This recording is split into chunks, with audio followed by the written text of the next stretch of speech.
There has been some controversy in the NRL, and this all comes down to Manly players refusing to play this Thursday night because they're being forced to wear the Pride jersey. They simply don't want to wear it. Let's go live to the NRL boss. This is Peter V'landys. He's about to take questions from the media.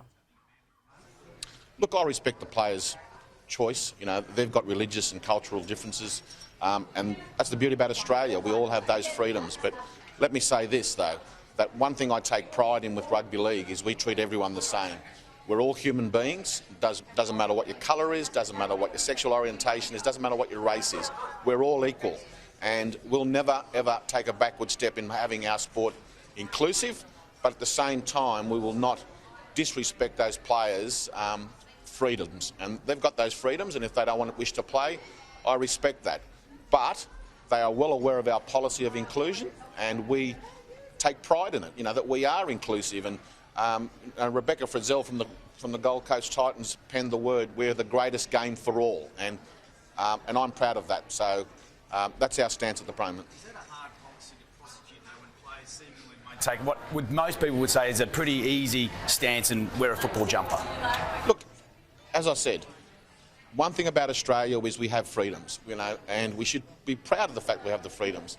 Those players played our games knowing what the NRL stands for. They know that we're inclusive. They know that we don't differentiate between people's colour or their race or their sexual orientation. They know all that.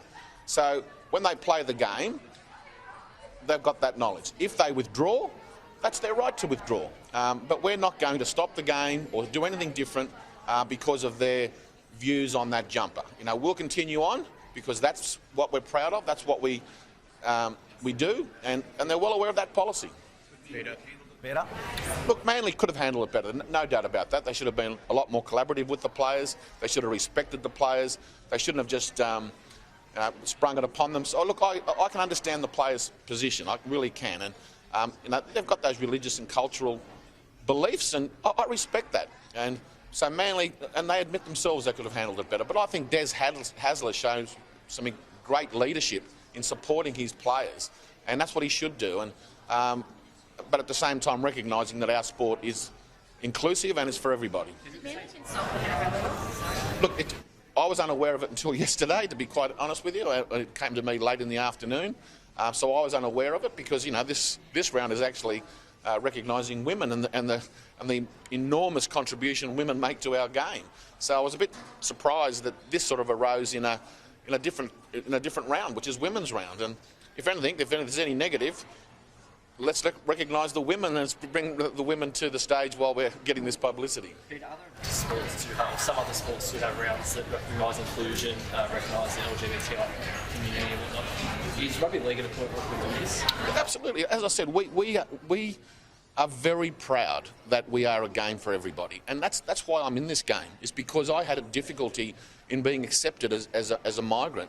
And rugby league accepted me. It was inclusive back then, and it's inclusive now. And it's important that every boy and girl or man and woman can go to the game and feel that they're treated the same as everybody else. So to be clear, would you be happy to have an inclusive round next year? Was that something you looked at all? Absolutely. As I said, you know, we are the greatest game for all, not just for a select few, for all. And if we recognise those people, absolutely. You know, I have no problem with that. And if you had one though, would you be concerned about this happening? I mean, Manly are one of the only club that are doing that this season at all. So would you be concerned about the ramifications across the league? Because we have this in every club, do you feel? Look, as I said, we have freedoms, but we have policies, and every player that plays the game is aware of our policy. So if they want to take that stance, so be it. But we're not going to ever take a backward step in the inclusive policy that we have.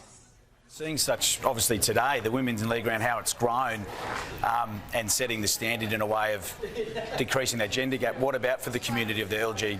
Can't quite get the acronym right, but in terms of their inclusivity in this sport, when players will stand down from games from when they have the chance to represent them and say you are included. As I said, and I'll keep stressing that, we're all humans. Doesn't matter, you know, we're human beings at the end of the day. We're all equal, we're all the same. That community should be treated like the rest of us. You know, they are no different. And for anyone that wants to make them different, I feel sorry for them because we are all the same. Respect each other. We're a human race, and rugby league will always stand up for that. On a different note, have you spoke to the Tigers at all today? Have you got any update on where things are at? What happened with the Tigers? I'm unaware of that one. What's the... No, well, actually, I thank Manly greatly for diverting the headline from the Balmain situation to the jumper situation. That's taken a bit of heat off. Look, no, I've spoken to the chairman of the Tigers. I understand his position.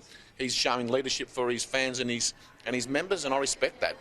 We'll sit down. I've asked for a report on the game and the interpretation of the rules. And as Graham Annesley said yesterday, there is no doubt that there was a mistake made. And we'll put our hand up when there's a mistake made. But you've got to remember that out of 100, they get it 98 times right. Unfortunately, that was right at the end of the game and is highlighted. But it's an 80-minute game, so there's going to be mistakes made in the whole 80 minutes. Unfortunately, it's exacerbated because it's the last 2 seconds.